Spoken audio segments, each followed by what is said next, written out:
Muy buenos días a todos, bienvenidos a nuestro segundo tema de nuestro evento regional LATAM Regional Forum, actualización tributaria en la región 2023. En este segundo tema del día, vamos a estar charlando sobre las principales reformas fiscales en la región. Para este tema, tenemos el privilegio que nos acompañen los siguientes ponentes. La licenciada Ruth Ortiz, quien está representando a las oficinas de Grant Thornton, Ecuador. La licenciada Julia Adano, quien está representando a las oficinas de Argentina. El licenciado Mario Hidalgo, representando a las oficinas de Costa Rica. Y el licenciado Carlos Díaz, quien representa las oficinas de Venezuela. Les comento que pueden realizar sus preguntas en el chat y nosotros al finalizar con mucho gusto vamos a estar contestando cada una de sus interrogantes.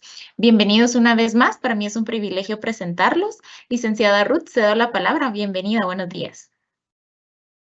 Buenos días, muchas gracias Ana Lucía. Buenos días con todos, un gusto compartir con ustedes este tema muy importante que vamos a tener el día de hoy, como son las principales reformas fiscales en la región, donde tendremos la oportunidad de conocer las reformas tributarias más importantes que han atravesado ciertos países como Argentina, Costa Rica, Venezuela y Ecuador. Es de conocimiento que las sociedades avanzan y evolucionan con el pasar del tiempo, y bueno, el derecho, y en específico el derecho tributario, no se debe quedar atrás, debe avanzar con esta evolución de la sociedad, y es aquí donde nacen las reformas tributarias, ¿no? Sabemos que en Argentina la economía está bastante agitada hoy en día, está en un proceso de elecciones con un potencial cambio de gobierno, y yo le quisiera dar el paso a Julia Adano, representante de Grant Thornton, Argentina, para que nos comente un poco. Julia, ¿esto cómo está afectando la tributación en el país? ¿Hay alguna reforma tributaria en curso? Buenos días a todos. Si bien de hecho se habla mucho de una necesidad de una reforma tributaria, lo cierto es que en los últimos años, debido a la emergencia derivada de la escasez creciente de dólares, el foco estuvo más puesto en la normativa relativa a los controles de cambios y en la fijación de medidas tendientes a limitar las importaciones que en cambios de fondo en la legislación impositiva. Por eso, la última gran reforma tributaria de la cual vamos a hablar tuvo lugar en Argentina en el año 2018 y fue la reforma impulsada a través de la ley 27.430. Esta reforma fue realmente una reforma integral, impactó en los diferentes impuestos, tanto a nivel nacional como provincial. Sin embargo, podemos mencionar o destacar que la mayor cantidad de cambios o los más significativos los vamos a encontrar en el impuesto a las ganancias. Esta reforma se impulsó, como les comentaba, en el 2018 con un gobierno anterior al actual, y lo cierto es que con posterioridad varias de sus modificaciones fueron dejadas sin efecto, principalmente a partir de una ley de emergencia pública que se sancionó en diciembre del 2019. A medida que comentemos en las siguientes diapositivas los principales cambios que introdujo la ley 27.430, vamos también a mencionar cómo fueron afectados por la ley de emergencia.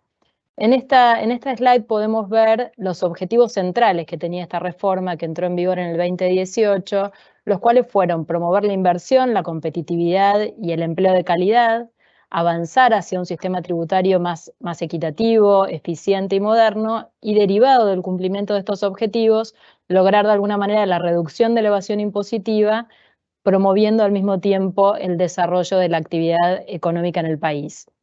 En la siguiente slide queremos comentar las medidas que se implementaban para lograr estos objetivos, ¿no? Entonces, con relación al primero de ellos, se destacó la reducción gradual de la alícuota del impuesto a las ganancias, que era del 35% antes de la reforma, para aquellas empresas que de alguna manera no distribuían las rentas empresarias, y como una forma de incentivar la reinversión. Esta alícuota se planificaba reducir de forma gradual hasta llegar a un 25%, complementándola con una tasa de entre el 7 y el 13% aplicable a la distribución de utilidades. ¿Qué pasó? La reforma que les comentaba del año 2019 frenó la baja de esta tasa del impuesto a las ganancias de las sociedades, manteniendo la alícuota en el 30%, ¿sí? Es decir, que postergó la reducción del 25% hasta el periodo fiscal 2021, manteniendo la retención del dividendo en el 7%. Con posterioridad tuvimos un nuevo cambio de la ley de ganancias para llegar al esquema que está vigente actualmente, en donde se estableció una escala progresiva en base al nivel de ganancias de las empresas, que se gradúa entre el 25 y el 35%. Pero ¿qué pasó? Se mantuvo en todos los casos el dividendo grabado al 7%, con lo cual en aquellas empresas que hoy están alcanzadas por el 35%, la tasa efectiva, si sumamos lo que paga la sociedad más lo que se paga con la distribución del dividendo, llega a un 40%, o sea, más alto aún que previo a la reforma del 2018. Respecto del impuesto al valor agregado, se introdujo un mecanismo permanente de devolución de créditos fiscales originados en la compra o importación o construcción de bienes de capital, como una manera también de incentivar la actividad económica del país. Respecto de los impuestos al trabajo, se planteó la introducción gradual de un mínimo no imponible, deducible, de la contribución, de la determinación de las contribuciones patronales, que tenía obviamente mayor impacto en los costos de los salarios más bajos percibidos por los trabajadores menos capacitados, reduciendo de esta manera o buscando reducir el incentivo implícito de operar mediante el empleo no registrado, el cual se pretendía combatir con esta reforma. Paralelamente, algo muy importante que se había llegado a obtener en ese momento fue el llamado consenso fiscal con las provincias, ¿sí? Mediante este consenso se comprometía la mayoría de las provincias de la Argentina con el gobierno nacional a detener las subas y disminuir gradualmente las alícuotas de sus principales impuestos, principalmente el impuesto a los ingresos brutos que recae sobre las actividades primarias y productivas. También se comprometían a limitar la generación de saldos a favor de los contribuyentes, implementando mecanismos de devolución automática de estos saldos, a eliminar alícuotas diferenciales basadas en el concepto de extraña jurisdicción, es un tema muy controvertido y altamente judicializado en Argentina, y también en el compromiso de desgravar las exportaciones de los servicios. Entre las medidas tendientes al segundo de los objetivos, sí que esto es ir hacia un sistema tributario más equitativo y eficiente, lo que se destaca la extensión del impuesto a las ganancias aplicable a las personas humanas a las rentas financieras, ganancias de capital, enajenación de inmuebles, con tasas más bajas que las que pagan las sociedades, tasas del 5 y el 15%, pero sobre estas rentas que anteriormente estaban exentas.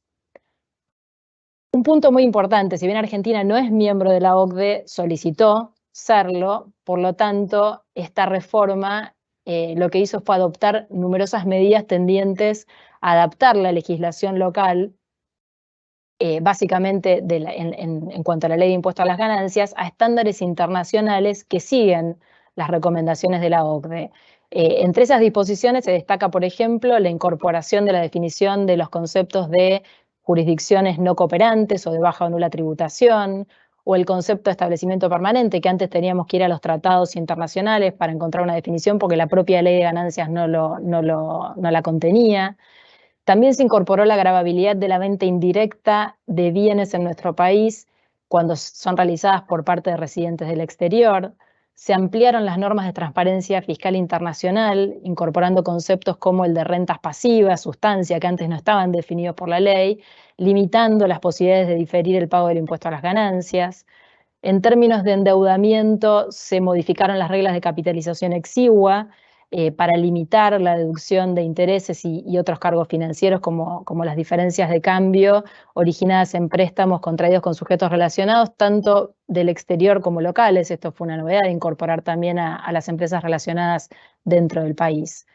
En términos de precios de transferencia, también se incorporaron numerosas adecuaciones que terminaron reglamentándose más tarde, recién en el año 2020, pero, por ejemplo, se incorporaron adecuaciones tendientes a evitar maniobras a través de la interposición de intermediarios internacionales, entre otras disposiciones.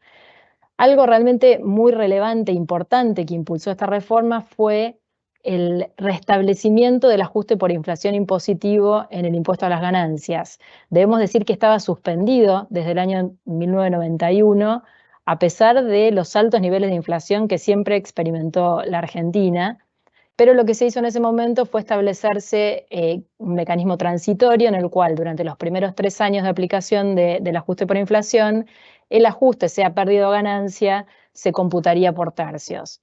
La reforma del año 2019 modificó esto y determinó que ese cómputo iba a ser por sextos para lo que era el ajuste del año 2019 y 2020. Por lo tanto, lo que vemos es que el primer periodo fiscal en el cual las empresas pudieron deducir el 100% del ajuste por inflación en el año correspondiente fue en el año 2021. Se estableció también la eliminación gradual de la diferenciación en las contribuciones patronales por tamaño de empresa y localización geográfica, con la idea de llegar en el tiempo a una alícuota única para todas las empresas del orden del 19,5%. Sin embargo, una vez más, la reforma del 2019 suspendió esta unificación de alícuotas y en consecuencia las contribuciones patronales hoy en día quedaron en el 18% para las pequeñas empresas y empresas dedicadas a la actividad industrial y en el 20,4% para los demás empleadores del sector privado.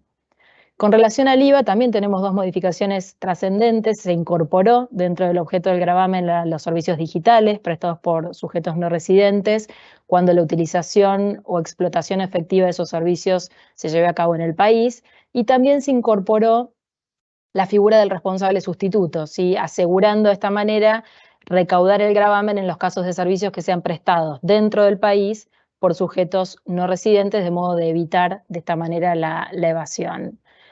En la siguiente slide mostramos otras medidas que fueron adoptadas por la Ley de Emergencia 27541 que les mencionaba inicialmente, la cual además de retrotraer, como comentamos, algunas de las modificaciones de la reforma anterior, implementó algunos cambios sustanciales, entre los cuales se destaca, por ejemplo, la creación de un impuesto temporal. En Argentina nos caracterizamos por crear impuestos transitorios o de emergencia que por ahí después duran 10 años, pero bueno, en el 2019 se crea, en el marco de la emergencia pública, el impuesto temporal del 30%, denominado impuesto país, aplicable básicamente a operaciones que involucran la compra de moneda extranjera, así sea la compra directa o las compras realizadas por internet que se facturen en moneda extranjera, o de servicios de turismo, pasajes al exterior y otros servicios adquiridos en el exterior.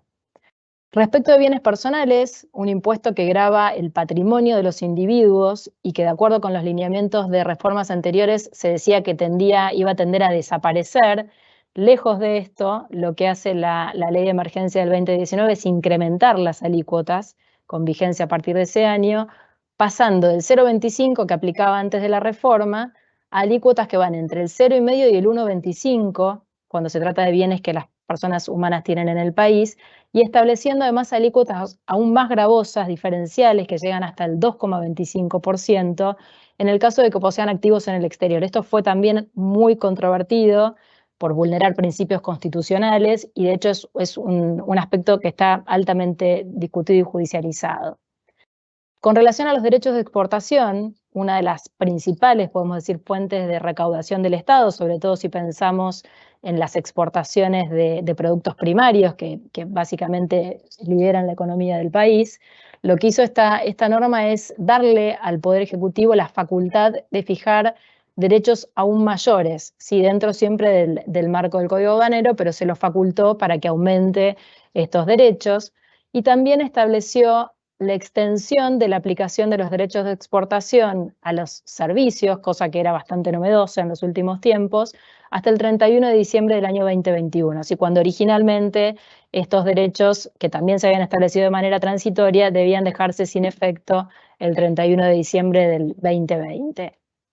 Por último, con relación a Argentina, en la siguiente slide, vamos a hacer referencia a una disposición muy reciente, ¿sí? Establecida por el decreto 377, el cual, en el marco de esta emergencia cambiaria que se ha profundizado claramente en los últimos meses y en las últimas semanas, amplió el alcance del impuesto país que había sido creado por la Ley de Emergencia del 2019, gravando la compra de moneda extranjera que se realice a través del mercado único y libre de cambios respecto de importaciones de bienes y servicios, ¿sí? Con algunas excepciones, obviamente, para bienes de primera necesidad, pero con alícuotas que van del 7,5% para bienes no suntuarios, los suntuarios ya estaban grabados al 30%, y aquellos transportes o fletes vinculados con exportaciones e importaciones de bienes, hasta llegar al 25% en el caso de importaciones de servicios, ¿sí? Claramente lo que se busca con estas disposiciones es desalentar los pedidos, digamos, de autorización para acceder al mercado de cambios, al dólar oficial, por la falta de reservas de moneda extranjera. Además de crearse, de extenderse el impuesto a estas operaciones, se establece para bienes la obligación de un pago a cuenta, o sea que obligan a las empresas que quieran igualmente solicitar autorización para realizar estas importaciones a pagar el 95% de este impuesto de manera previa, ¿sí? Al oficializar el despacho de importación. Que será un pago a cuenta, obviamente, cuando se logre la autorización y se pueda concretar el acceso al mercado de cambios. Pero es una manera de desalentar de alguna forma estos pedidos. Por lo tanto, si retomamos un poco la pregunta de Ruth inicial, vemos que si bien obviamente en el contexto de las elecciones, los candidatos a la presidencia, fundamentalmente los opositores al gobierno actual, hablan de la necesidad de impulsar reformas tributarias que de alguna manera retomen el camino planteado por la reforma del 2018 o estén alineados con esos objetivos que yo les comentaba. Hoy en día el foco, la urgencia, está puesto más en esta emergencia cambiaria derivada de la falta de reservas de moneda extranjera que en pensar en, bueno, qué medidas adoptar para bajar la carga tributaria que es elevada, fomentar de alguna manera la actividad económica del país y lograr la estabilidad de la economía. A diferencia de esto que les comento de Argentina, respecto a Ecuador, conocemos que la normativa tributaria sufre cambios constantes y tenemos entendido que la última reforma, que es muy reciente, que tuvo lugar el mes pasado, en julio, se enfocó en el impuesto a las ganancias de las personas naturales. Por eso mi pregunta, Ruth, es si podrías comentarnos en qué consistió esta reforma y cuáles han sido sus principales lineamientos. Muchas gracias, Julia, por supuesto. Efectivamente, cada año se establecen reformas tributarias aquí en Ecuador. Este año no ha sido la excepción, ¿verdad? La reforma más reciente, como lo indicaste, Julia, fue en julio de este año, ¿verdad? Hace un mes más o menos, a través del Decreto de Ley Orgánica para el Fortalecimiento de la Economía Familiar. En el siguiente slide vamos a poder ver en qué consistió esta reforma, que básicamente fue enfocada en el impuesto a la renta de personas naturales. Entró en vigencia esta reforma en el mes de julio, ¿verdad? Y también estableció cambios relacionados con el régimen de emprendedores, un régimen simplificado que tenemos aquí. Hubo cambios también relacionados con el impuesto al valor agregado, específicamente en los espectáculos públicos. Y también se creó un nuevo impuesto para los pronósticos deportivos. Son temas muy interesantes que vamos a tratar de resumirlos en esta exposición del día de hoy. En la siguiente lámina comenzamos con el impuesto a la renta de personas naturales. Este tema es muy discutido acá en Ecuador, ya que a raíz de la última reforma, no esta que venimos atravesando, sino de la anterior, que fue en el noviembre de 2021, las personas naturales que se encontraban bajo relación de dependencia tuvieron que enfrentar una mayor carga tributaria, ya que se modificaron las reglas o las normas para las deducciones o rebajas de gastos personales. Es decir, que a raíz de esa reforma del noviembre de 2021 ya venía una especie de discusión, ¿verdad? Porque no se veían favorecidas con esas reformas muchas personas que se encontraban bajo relación de dependencia. Ahora, con la nueva reforma que estamos tratando el día de hoy, que se dio en vigencia a partir de julio de 2023, vemos que lo que ha cambiado, bueno, se modificó la tabla de impuesto a la renta de personas naturales, como lo podemos ver aquí, tenemos el antes y el ahora. Si bien es cierto, el impuesto sobre la fracción excedente sigue siendo el mismo, como vemos, el impuesto máximo es el 37%, no obstante, lo que se ha modificado es lo que podemos ver en rojo en cuanto a los rangos del nivel de ingresos y el impuesto sobre la fracción básica, ¿no?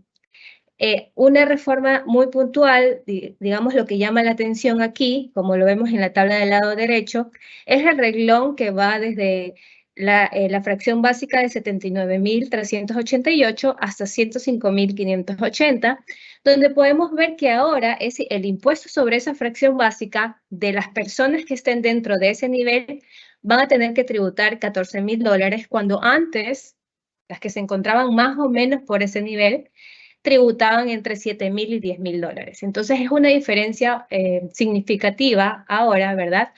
Y es lo que estamos atravesando ahorita y los que tienen que tomar en cuenta ahora las personas naturales en este ejercicio fiscal que se va a declarar en el 2024. Muy bien, en el siguiente slide, ¿verdad? Vamos a hacer referencia a la reforma puntual sobre la deducción de gastos personales. Las personas naturales aquí en Ecuador gozan de una rebaja de su impuesto a la renta por sus gastos personales, es decir, que ellos tienen sus ingresos, sacan su base imponible, aplican la tabla y luego de tener su base imponible de impuesto a la renta, pueden aplicar una rebaja que va a ser por los gastos personales que hayan incurrido durante el ejercicio fiscal. Para esto hay una fórmula que se debe aplicar para poder saber cuánto es el monto de la rebaja que va a poder acceder esa persona natural. Y esas reglas, esa fórmula es lo que ha cambiado. Antes de esta reforma de julio, las reglas para poder acceder a esta rebaja de gastos personales dependían del nivel de ingreso de la persona natural en el año. Quiere decir de que una persona que ganaba más de $24.000 al año podía acceder a una rebaja menor que una persona que ganaba menos de $24.000 al año. En resumen, así estaba establecida la normativa anterior. Ahora, ya con esta reforma de julio de 2023, ya no vamos a tomar en cuenta el nivel de ingresos. Ahora, la norma indica que se va a tomar en cuenta para establecer el monto de la rebaja las cargas familiares que tenga esa persona natural y que se encuentren debidamente registradas. Esto llevó a que la norma tenga que definir qué vamos a considerar como cargas familiares y lo define indicando de que cargas familiares van a ser los padres dependientes de la persona natural, los cónyuges, la pareja en unión de hecho, los hijos menores de 21 años o los hijos que tengan discapacidad de cualquier edad, pero siempre que estas cargas no perciban ingresos grabados. Esa es la condición para que pueda una persona natural registrar a estas personas como cargas y por ende pueda rebajar su impuesto a la renta respecto de los gastos que incurre de estas personas. Algo muy curioso también que trajo esta reforma acá en Ecuador es que ahora podemos considerar como gastos personales a los gastos incurridos en nuestras mascotas. Gastos de alimentación, vestimenta, salud, inclusive de educación. La norma tributaria acá indica que se pueden considerar estos gastos como gastos personales de la persona natural al momento de su liquidación de impuesto a la renta. Esto es algo nuevo que lo están estableciendo en esta reforma. En la siguiente lámina vamos a poder ver así, a tipo de resumen, un comparativo, ya hablando de números, ¿verdad? De lo que refleja esta reforma en cuanto a los montos para poder deducirse o rebajarse del impuesto a la renta por parte de las personas naturales. Como les comentaba antes, esto era dependiendo del nivel de ingresos, pero entonces una persona que tenía una renta anual inferior a $24.000, solo podía deducirse o rebajarse su impuesto a la renta hasta $1.007, nada más. Por más que tenga más gastos, por más que tenga todo debidamente soportado, el monto máximo de la rebaja iba a ser $1.007. En el caso de las personas que tenían ingresos anuales superiores a $24.000, el monto máximo era $503. Estos eran los montos establecidos antes de la reforma. Ahora, para que podamos ver el cambio, como ya no es dependiendo del nivel de ingresos, sino ahora la rebaja va en función de las cargas familiares. Si una persona natural tiene una carga familiar, la rebaja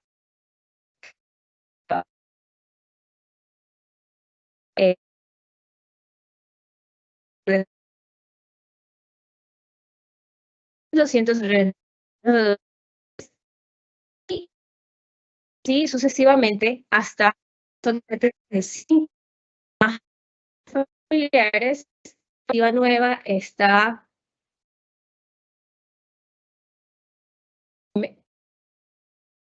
se perdió un poco la señal, pero bueno, como podemos ver, la normativa de esta reforma es más favorable para las personas naturales y resulta aún más favorable para aquellos que tengan mayor carga familiares, en este caso dependientes.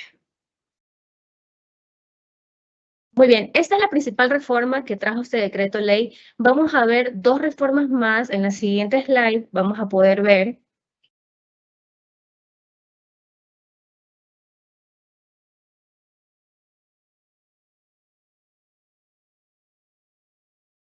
Ana Lucía, disculpa, ¿me podrías ayudar por favor con la siguiente lámina? Muchas gracias. La siguiente reforma que trajo el decreto ley es sobre la tarifa del impuesto al valor agregado, o IVA, de espectáculos públicos. En Ecuador, antes de julio del 2023, los espectáculos públicos grababan tarifas 0% de IVA. Con esta reforma, este tipo de servicios pasó a grabar 12% de IVA. Pero la normativa tuvo que especificar, ¿verdad?, qué tipo de espectáculos públicos quizás puedan seguir grabando 0% de IVA. Ya lo especificó a través de otro decreto que emitió el presidente e indica, ok, de modo general, todos los espectáculos públicos van a grabar 12%, pero si se trata de un espectáculo público con contenido artístico y cultural, ese sí va a poder grabar 0% de IVA en el boletaje, siempre que se cumplan estas dos condiciones que podemos ver aquí. Que el aforo permitido sea de hasta 2.000 personas y que el promotor del evento esté registrado en el Ministerio de Cultura o el lugar donde se realice pertenezca al registro de espacios e infraestructuras culturales, que lo tenemos acá en Ecuador, ¿no? Siempre y cuando el espectáculo público cumpla estas condiciones, va a poder grabar 0% de IVA. En caso de que no sea así, pasará a grabar 12% en el boletaje, ¿no? Hemos visto en la práctica que ya la mayoría, por ejemplo, de cines ya están comenzando a grabar el IVA, antes no lo hacían, y así muchos espectáculos públicos están comenzando a grabar con este impuesto. Esta es una de las reformas también que trajo este decreto de ley, muy importante para que ustedes conozcan. Y por último, la última reforma que trajo este decreto ley, en el siguiente slide vamos a poder ver sobre la creación del impuesto a los pronósticos deportivos. Este tema resulta interesante, ¿verdad? Sabemos que a raíz del Mundial se puso en boga el tema de los pronósticos deportivos, de operadores de pronósticos deportivos, comenzaron a realizar sus operaciones, ¿verdad? Donde uno en internet podía pronosticar la puntuación de un partido, ¿verdad? Daba una especie de, consignaba un valor y decía, por ejemplo, en el partido de Ecuador con Argentina, ganará Ecuador 1-0, y daba un valor por eso, pronosticaba. Y obviamente, si ese era el resultado final, pues podía recibir un premio. Como esto se puso mucho en boga a partir del Mundial, ¿verdad? Y sé que un poco antes también ya estaba, Ecuador, a través de este decreto ley, ha creado este impuesto único, impuesto a la renta único a los pronósticos deportivos, Y la tarifa de este impuesto es del 15% sobre los ingresos percibidos por estos operadores de pronósticos deportivos que se realizan a través de Internet o cualquier otro medio. Los sujetos pasivos de este impuesto, y algo muy interesante que hay que traer a colación, es que van a pagar este impuesto, el 15%, las personas naturales o sociedades operadoras de pronósticos deportivos, los que se encarguen de realizar esta actividad, las personas naturales o sociedades que hagan uso de la plataforma de pronóstico deportivo, estamos hablando del otro lado, cuando el operador de pronóstico deportivo sea no sea un residente en Ecuador.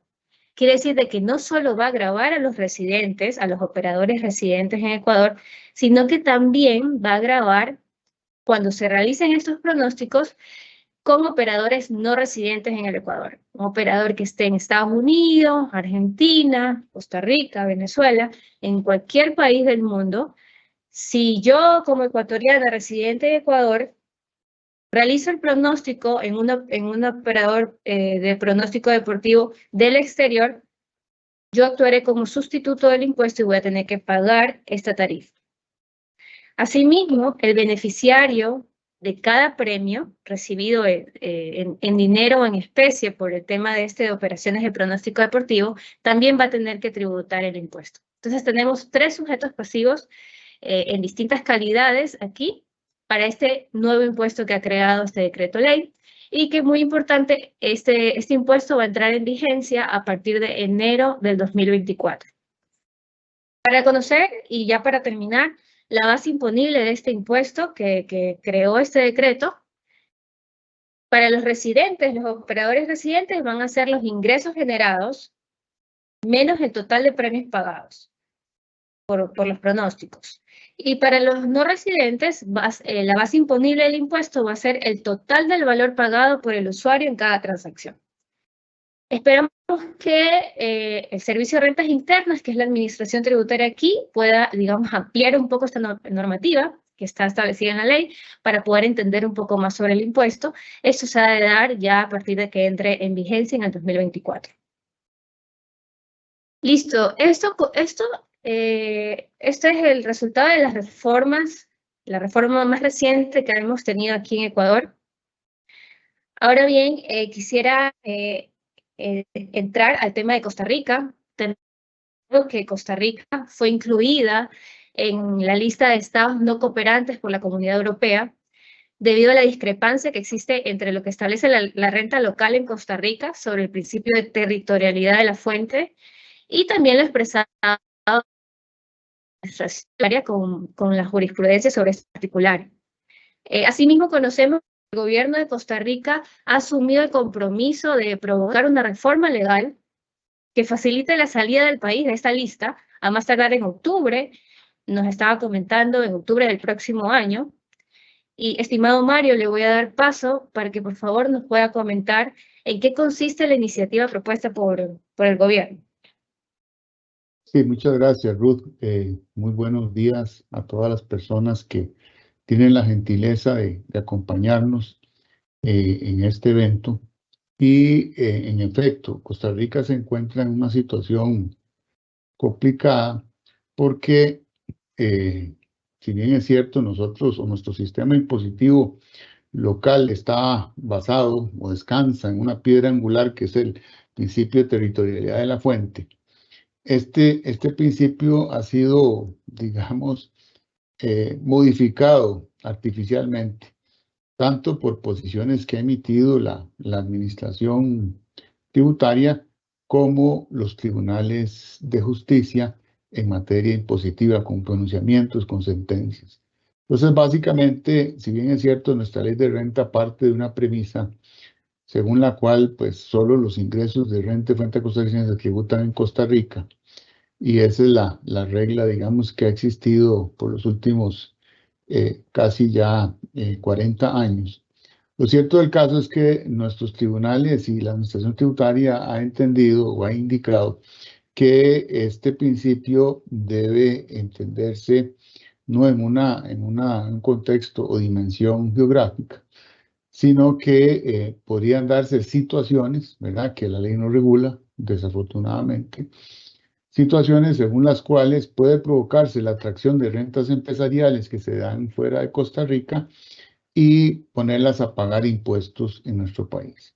Entonces, esta falta de coherencia o de transparencia, podría decirse, entre lo que señalan nuestras disposiciones legales en la Ley 7092 vigente, que data del año 88, con todas las reformas que ha sufrido, y lo que, digamos, se ha sostenido en los diferentes, repito, medios, tanto administrativos como judiciales, prácticamente se ha migrado a una renta mundial blanda. Le llamo yo porque no está expresamente establecida en la ley. Entonces, esta falta de coherencia, digamos, ha sido invocada. Recordemos que Costa Rica se vinculó en fecha reciente a la Organización para la Cooperación y el Desarrollo Económico, y como miembro de esta, pues estamos más cerquita, ¿verdad?, de lo que puede pensar o no la Comunidad Europea sobre esto. Y entonces esta falta de coherencia, les decía, ha provocado junto con otra razón, y es que en Costa Rica, pues por este principio casualmente de territorialidad, que no está, digamos, al menos claramente definido, además de este tema, pues en Costa Rica, obviamente, producto de este principio, las rentas pasivas no se gravan, las que se generan del exterior. Y por rentas pasivas entendemos dividendos, intereses y ganancias de capital que se generan fuera del territorio de la República. Entonces, la Comunidad Europea ha entendido que este conglomerado de situaciones o esta combinación de situaciones ha sido tierra fértil para que ciudadanos europeos, a través de estructuras intermediarias, pues se establezcan en el país y logren un doble beneficio fiscal. Es decir, muchas veces no pagan en sus países de origen y tampoco terminan pagando en Costa Rica, lo cual pues consideran que es una práctica perjudicial, una práctica perniciosa para el tema de la tributación en general. Entonces, la Comunidad Europea incluyó a nuestro país en esta lista negra, otros le llaman gris, es un tema de colores, pero realmente se refiere a una lista de estados no cooperantes, lo cual nos pone en una situación difícil porque esto ya compromete los préstamos y la ayuda que pueda venir de la Comunidad Europea hacia Costa Rica, pues se cuestiona en la correcta utilización de estos fondos en temas de desarrollo, en temas de crecimiento personal y profesional de los ciudadanos costarricenses, etcétera. Y entonces esto ha puesto al gobierno en carreras, decimos aquí en nuestro país. Los ha puesto a correr y, como bien lo decía Ruth, pues el tema o el compromiso que ha asumido el gobierno para modificar la legislación y aclarar estos dos temas vence en octubre, pero de este año, ¿verdad? De este año.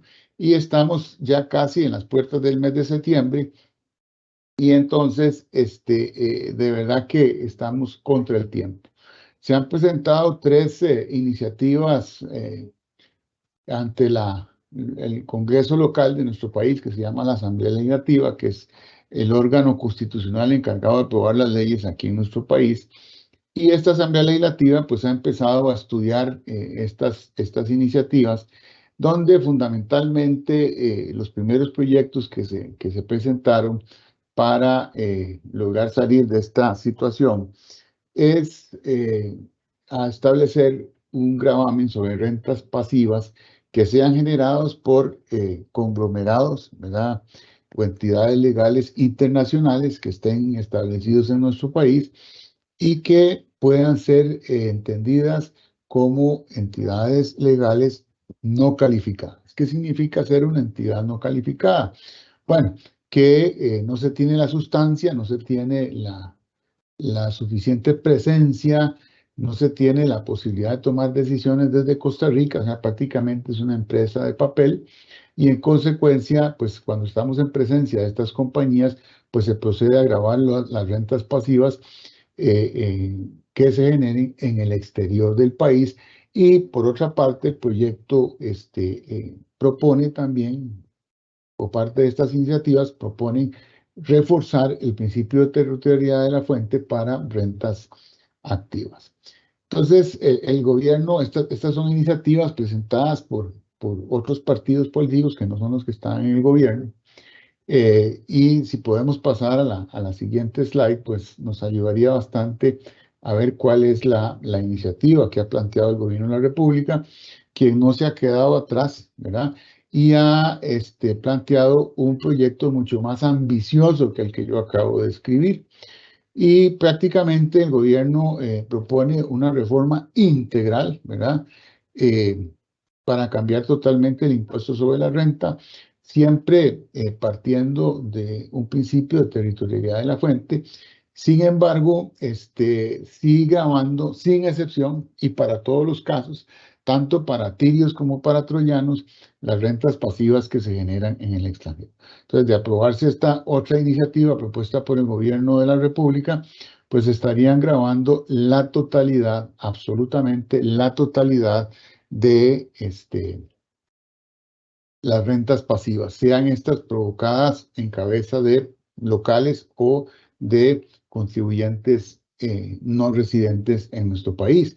Y este cambio de renta, pues sí es verdaderamente ambicioso, porque es un cambio como el que sugirió en su momento aquel astrólogo Nicolás Copérnico y científico, en donde en algún momento histórico nos dijo que el centro del sistema solar no era la Tierra, sino el Sol. ¿Verdad? Bueno, entonces el cambio que se propone para nuestro país por parte del gobierno es pasar el foco de la tributación a tipos de renta objetivos y migrar el foco hacia las personas.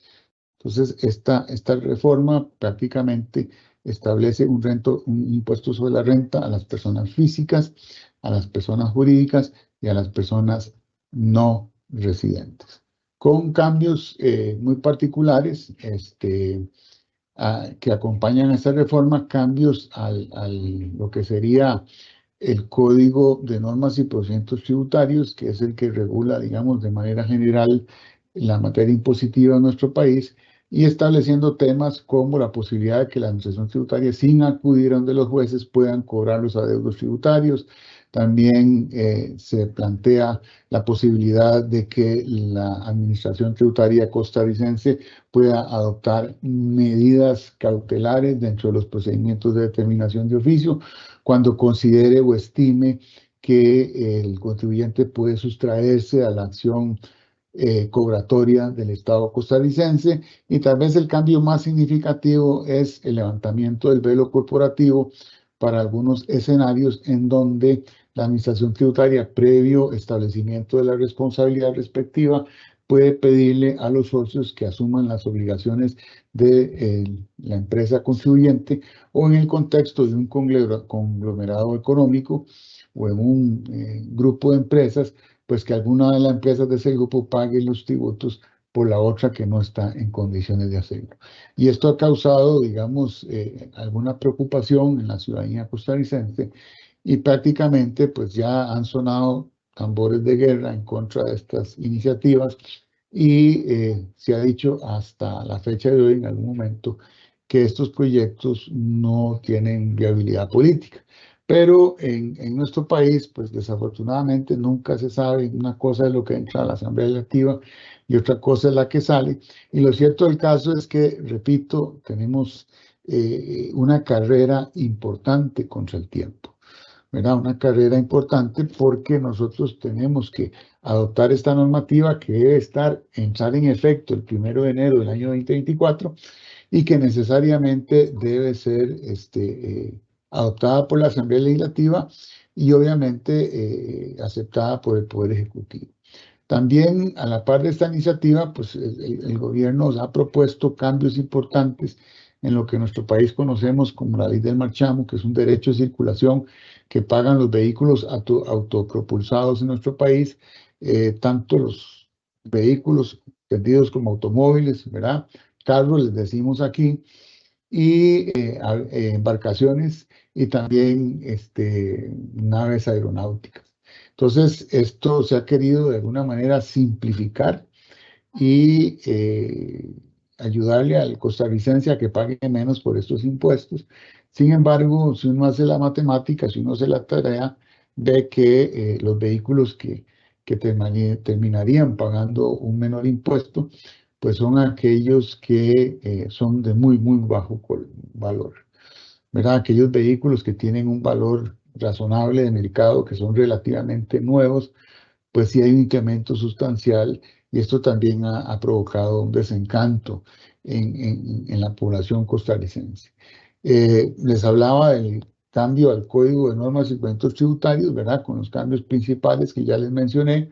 Y repito, este tema del velo corporativo, que en algunas latitudes ha sido adoptado, levantamiento de este velo, partiendo de la premisa fundamental de que ha habido un uso abusivo de las entidades jurídicas.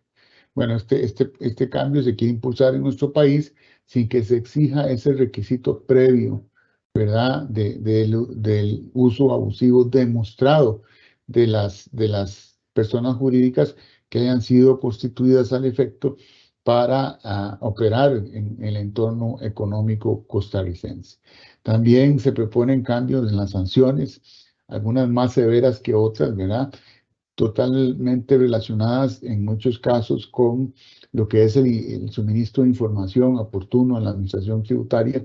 Nosotros en nuestro país todavía la información de trascendencia tributaria está cobijada por el sigilo y en consecuencia pues se requieren de órdenes judiciales sin estar en el contexto de una fiscalización para que se pueda obtener esa información. Bueno, esta reforma también pretende, pues, digamos, eliminar estos escollos, digamos, de alguna manera, lo cual podría tener roces constitucionales, porque sí se establece en nuestra Constitución, al desarrollarse el tema del debido proceso, que el juez, pues, es el garante de los derechos del ciudadano.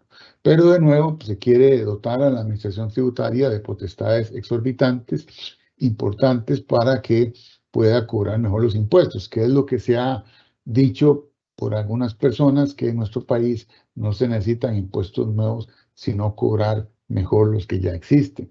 Y por eso, pues, ha sido casi que el sabor del mes en muchos años el estar acordándole potestades extraordinarias, especiales a la administración tributaria para que pueda hacer su trabajo.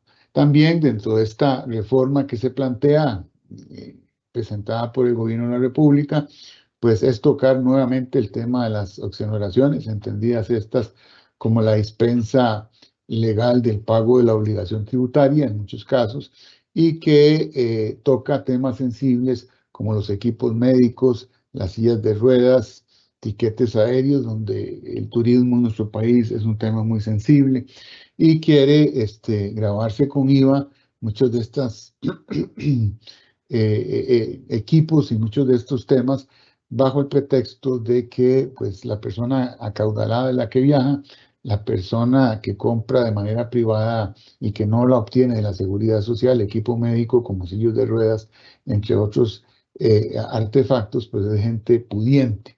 Y entonces el gobierno de turno ha manifestado que resulta viable el gravar con IVA en la tarifa no más alta, pero en una tarifa al fin del 2%, la nuestra general del 13%, y socavar un poquito las exoneraciones que a juicio del gobierno, pues, atentan con el principio de generalidad, que es uno de los principios tributarios sobre los cuales descansa nuestro sistema impositivo aquí en Costa Rica.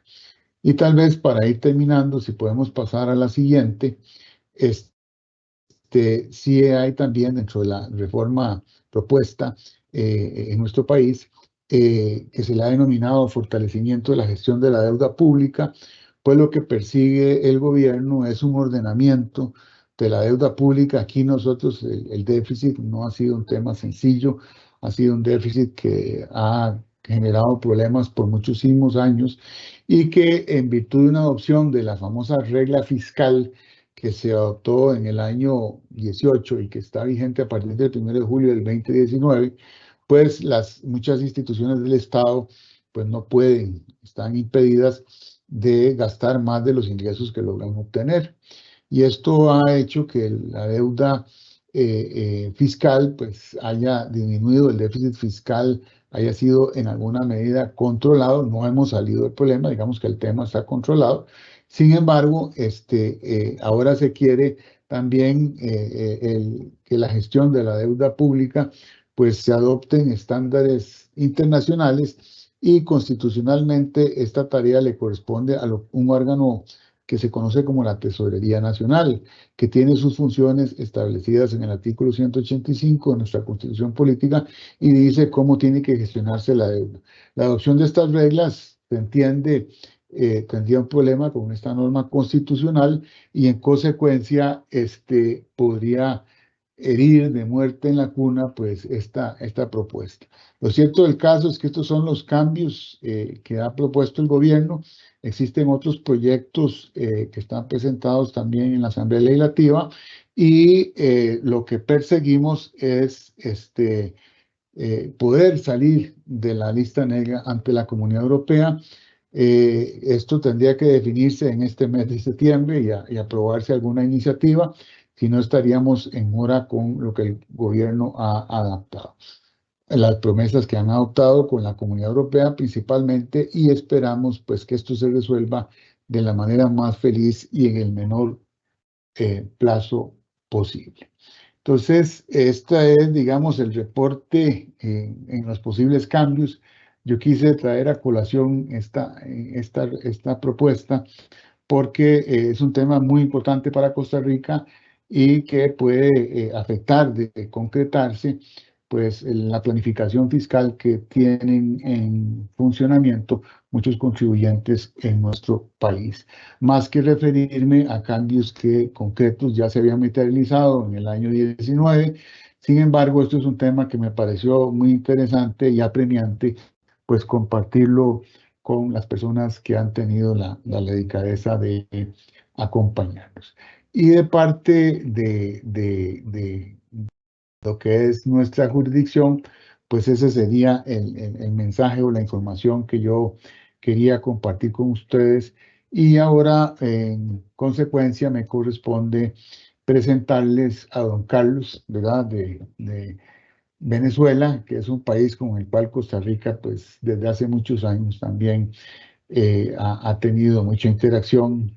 Tenemos muchos hermanos venezolanos aquí en nuestro país desde hace mucho tiempo, y quería preguntarle a don Carlos que, en virtud de que Venezuela ha sufrido un proceso de dolarización transaccional que no ha sido, digamos, formalmente observado, y que el gobierno ha tratado de frenar con ciertas medidas, y entre ellas la reforma de la ley del impuesto a las grandes transacciones financieras, ¿cuáles son o fueron los aspectos que al final del día fueron reformados por estas iniciativas? Muy buenos días, don Carlos. Buenos días, Mario. Gracias. Gracias por la convocatoria y gracias, bueno, a las personas que nos acompañan en la mañana de hoy. Sí, bueno, efectivamente, en Venezuela se ha dado un proceso que se ha venido a llamar dolarización transaccional, que básicamente viene a ser una sustitución monetaria. Es decir, los entes económicos y el público en general ha acudido a otras monedas extranjeras, para utilizarlas como medio de pago, ¿ok?, como reserva de valor y como moneda de cuenta. Básicamente la moneda que viene a sustituir, digamos de alguna manera, esa función ha sido el dólar en Venezuela, aunque igualmente también se utiliza el euro. Y si nos vamos al occidente del país, con los países, con los estados fronterizos con la República de Colombia, se ha venido utilizando el peso colombiano pues también como moneda. Entonces, es decir, que aun cuando la sustitución monetaria no va con 100%, sí es un monto importante en las transacciones comerciales que se están llevando a cabo en el país, que alcanza alrededor del 50%. ¿Okay? Este fenómeno básicamente responde a un proceso de hiperinflación que hemos vivido durante los últimos 5 años, llegando a niveles de inflación superiores al 130.000%, y que durante este mismo periodo se ha llevado a cabo 2 procesos de reconversión monetaria, donde a la moneda, al bolívar, se le ha llegado a quitar, en el año 2018 se le quitaron 5 ceros, ¿ok? Y en el año 2021 se le quitaron 6 ceros a la moneda, ¿ok? Entonces, eso nos da cuenta de, digamos, de la pérdida de valor que ha sufrido el bolívar. Y en razón de eso, bueno, los agentes económicos y el público en general ha tratado de refugiarse, pues, básicamente en el dólar como unidad de pago, como medio de pago, unidad de cuenta y reserva de valor. ¿Okay? Entonces, bueno, vamos a ver en la siguiente lámina cuáles fueron esos aspectos pues, que el gobierno modificó en la ley del impuesto a las grandes transacciones como una medida para frenar pues, este proceso de dolarización. Pues, cuando nosotros revisamos la exposición de motivos de la ley, se ve claramente que, bueno, se señala en la misma y hay un reconocimiento por parte del gobierno de que, bueno, que el número de transacciones en moneda extranjera es bastante significativo. Y esas transacciones no están pagando el impuesto a las grandes transacciones financieras, como así lo están haciendo las operaciones que se realizan en bolívares. Entonces ya vemos que, bueno, hay un fin, si se quiere, un fin fiscal, que es incluir dentro de la base imponible las transacciones en moneda extranjera, ¿ok? Y adicionalmente se percibe de la exposición de motivos de la norma de que también se persigue que con esta imposición a las transacciones en moneda extranjera se encarezca pues, el uso de la moneda extranjera y por lo tanto se incentive más el uso,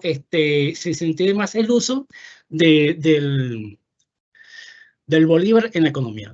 Entonces, ¿cuáles fueron los aspectos que se modificaron? Básicamente tienen que ver con los sujetos pasivos de la abolición tributaria, la exención al impuesto, las alícuotas impositivas y la exoneración al impuesto. ¿Okay? Entonces, pasemos ahora a la siguiente lámina, donde vamos a ver cuáles fueron los cambios que se realizaron con respecto a los sujetos pasivos. ¿Okay? Antes de la reforma, digamos que los sujetos pasivos se califican en 3 tipos. ¿Okay?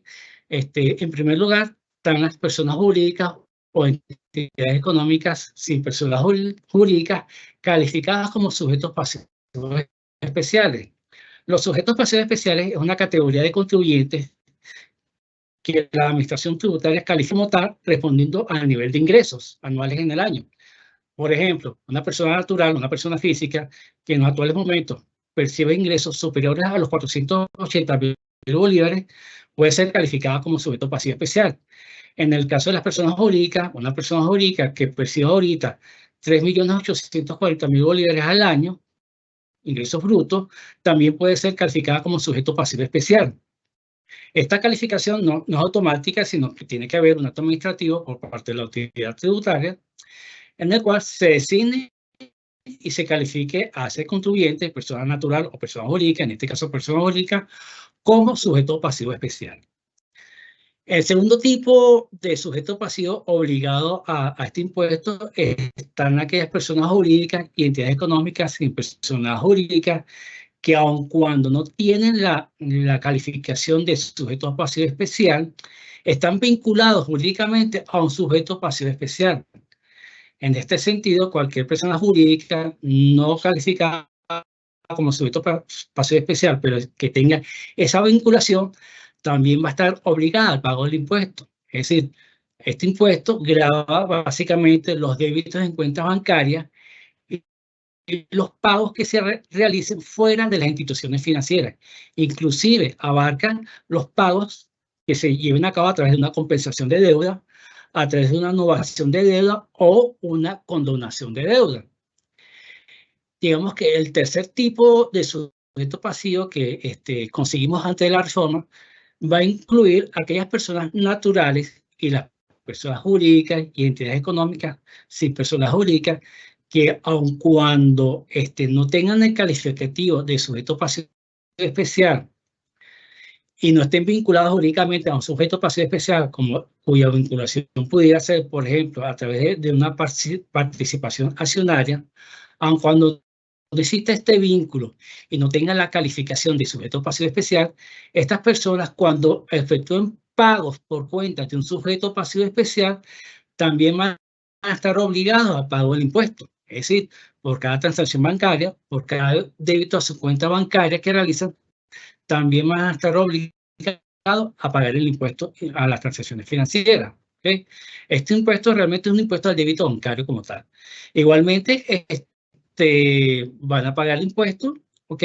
Cuando realicen pagos por cuenta de sujetos pasivos especiales, que sea a través, mejor dicho, cuando no se haga a través de instituciones financieras. Por ejemplo, si se me dio una compensación de deuda, también tendrán la obligación de pagar el impuesto. Si los pagos se hacen en efectivo, bueno, también tendrán la obligación de pagar el impuesto. ¿Ok? Ahora bien, una vez que se realiza la reforma de la ley, y viendo que la intención propiamente de la reforma es que las transacciones en moneda extranjera también se sujetan al impuesto, ¿ok? Se agregan, si se quieren, dos categorías adicionales de sujetos pasivos, las cuales vamos a ver en la siguiente lámina, ¿ok? Y básicamente esos sujetos pasivos abarcan tanto a las personas naturales y a las personas jurídicas que, aun cuando no tengan el calificativo de sujeto pasivo especial, aun cuando no tengan ninguna vinculación jurídica, aun cuando no tengan ninguna vinculación jurídica con los sujetos pasivos especiales, ¿ok? Realicen pagos en moneda extranjera.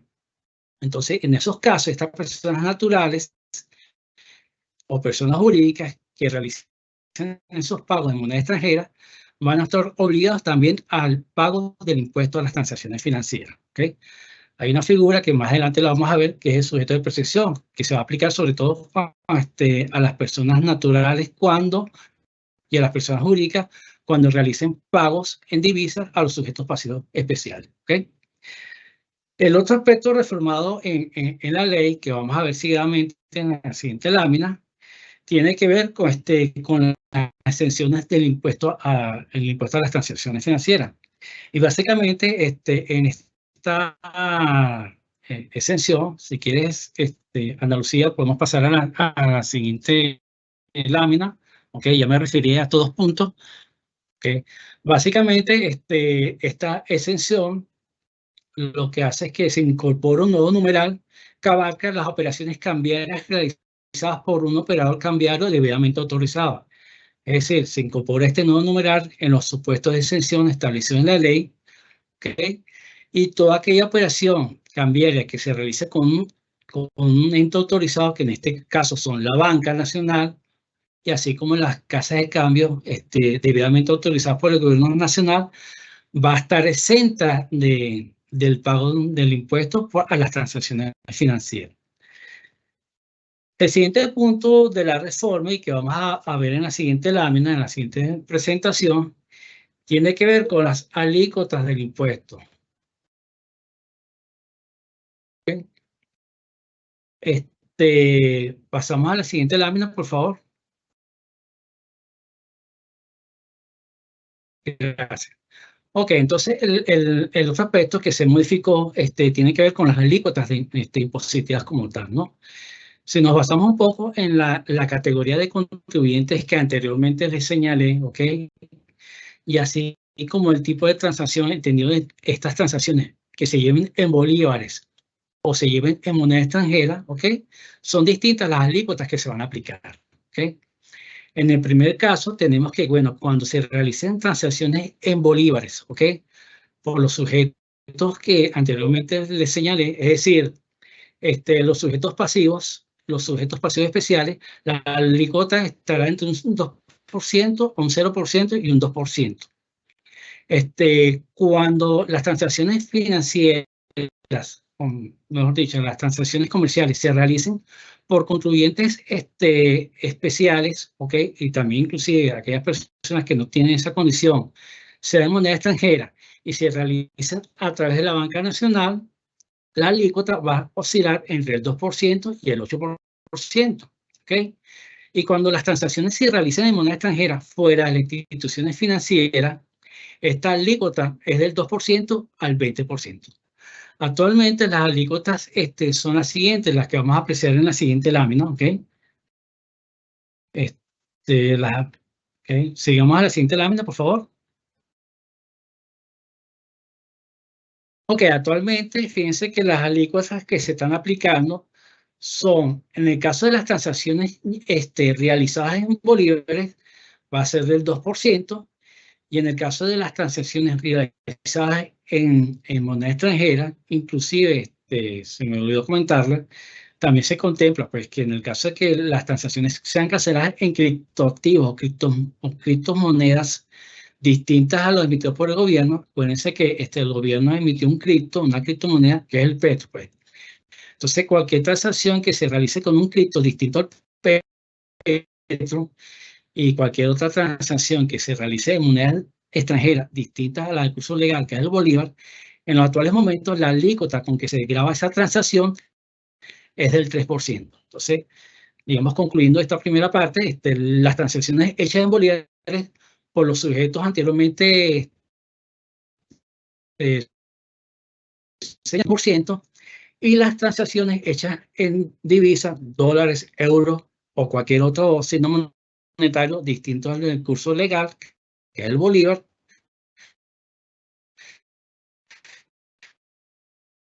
tributará con un 3%. Seguidamente vamos a ver el otro punto reformado en la ley que tiene que ver con las exoneraciones del impuesto a las grandes transacciones financieras. Seguimos en la siguiente lámina. ¿Okay? Aquí, digamos que con la reforma de que se operó en el año 2022, se introduce un nuevo artículo que es el artículo 23. Y este artículo 23 faculta al Ejecutivo Nacional para que pueda exonerar total o parcialmente del impuesto a ciertos sujetos pasivos, ¿ok? Ciertos sujetos pasivos de acuerdo al segmento o a los sectores económicos del país. En razón de esta facultad que le está otorgando la ley al Ejecutivo Nacional, para este año 2023 efectivamente se promulgó un decreto de exoneración que vamos a ver en la siguiente lámina. Pasamos a la siguiente lámina. Que es el decreto 4.784, ¿ok? Mediante el cual se exonera del pago de impuestos a las transacciones financieras, básicamente las transacciones que tienen que ver con los títulos emitidos y avalados por la República y por el Banco Central de Venezuela. Igualmente quedarán exentos o exonerados del pago del impuesto a las transacciones financieras todos los débitos o retiros relacionados con la liquidación de capital o intereses de los mismos. Asimismo, quedarán exonerados los títulos negociados a través de las bolsas de valores, ¿ok? Todas estas transacciones que se lleven en moneda extranjera, ¿ok? O se lleven en criptoactivos o criptos monetarios diferentes a los emitidos por la República, y se refieran a este tipo de títulos, van a estar exonerados del impuesto a las grandes transacciones financieras. Adicionalmente, y ya para finalizar, en este decreto de exoneración se incorpora unos supuestos de no sujeción, que los vamos a poder apreciar en la siguiente lámina, por favor.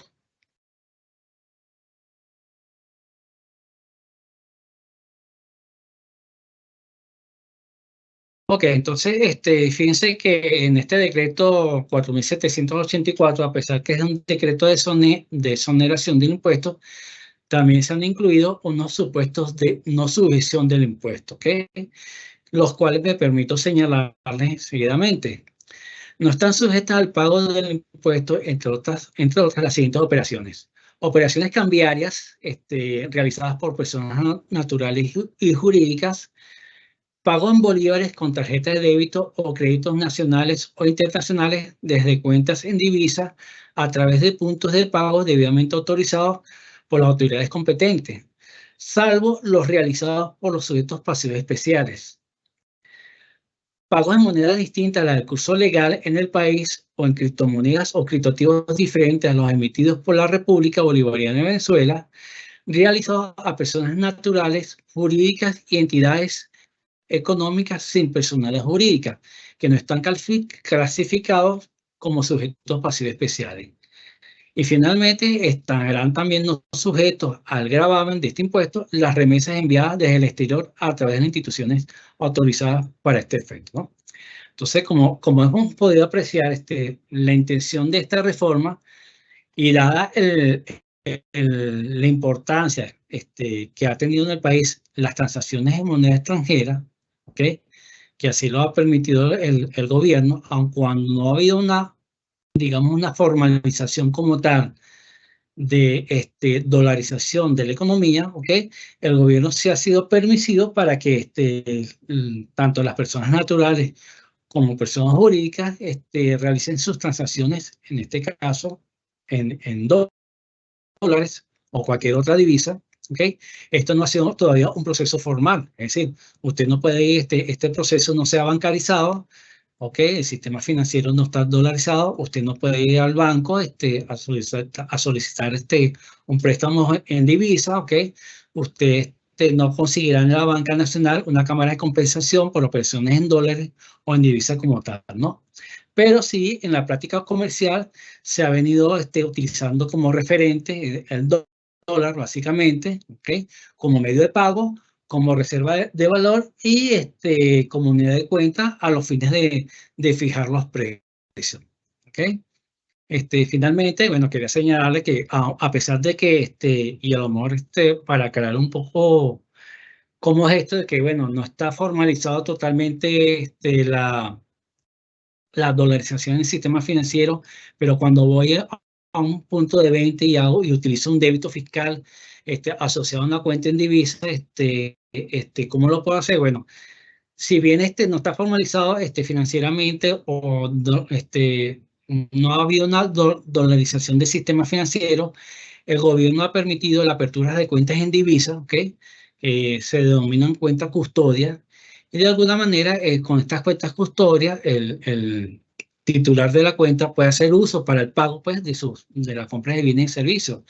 Y en la práctica lo que opera es que cuando usted pasa la tarjeta por el punto de venta, bien sea una tarjeta internacional, una tarjeta de débito o una tarjeta de crédito, lo que en la práctica opera es que en ese momento simultáneamente usted está realizando una operación de cambio, es decir, si la tarjeta, si la cuenta es en divisa, cuando pasa la tarjeta usted va a vender sus dólares, en este caso a la banca, y la banca automáticamente le convierte esos dólares a bolívares, que es lo que realmente va a recibir el establecimiento financiero. No quiere decir que cuando usted pase la tarjeta de débito o de crédito, ok, por el punto de venta, el establecimiento financiero recibe dólares. No, va a recibir bolívares porque, como les comento, simultáneamente opera una operación de cambio y una operación de compra. Bueno, en términos generales, este es el punto que quisimos traer hoy a este evento y agradecidos pues por la atención. Y bueno, estamos a la orden y bueno, doy paso a Ruth.